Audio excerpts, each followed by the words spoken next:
Welcome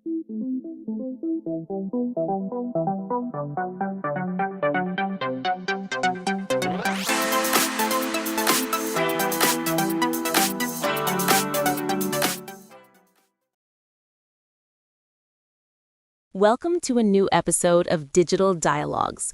Today we'll talk about Rise of the Planet of the Apes, directed by Rupert Wyatt in 2011, the film that revived one of the most iconic sagas in science fiction. In this episode, we'll explore three key ideas: evolution, freedom, and destiny.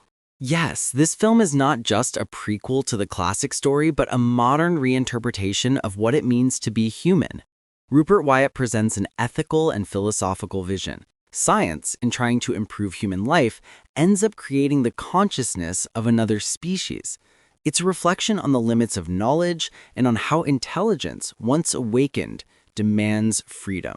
Everything begins with Caesar, the chimpanzee masterfully portrayed by Andy Serkis. Born from a genetic experiment, Caesar grows up in a human environment, protected almost as a son. But as his intelligence evolves, so does his understanding of power and identity.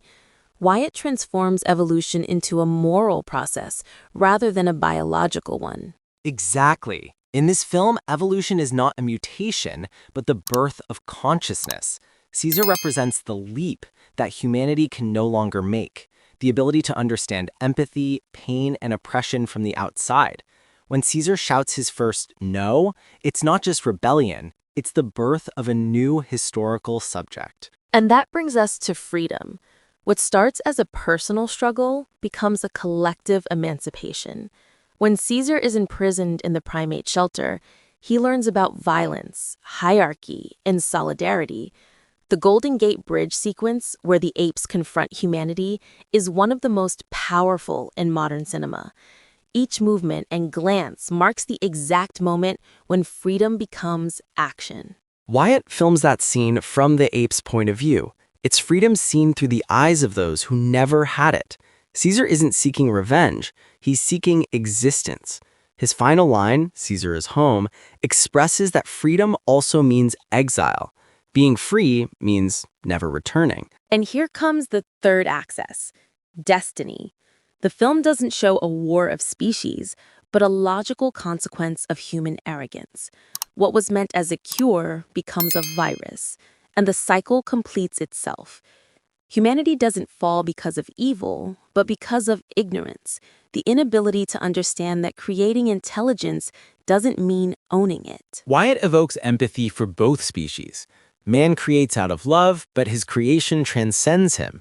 The ape learns from man, but inherits his tragedy. Each evolution carries the seed of its own destruction. That's why this film feels tragic and yet deeply human. Cinematically, Wyatt's tone is sober, focused on emotion rather than spectacle.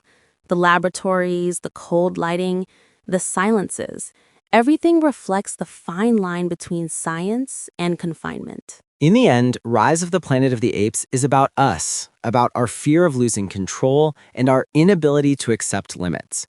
Evolution, freedom, and destiny merge into one truth.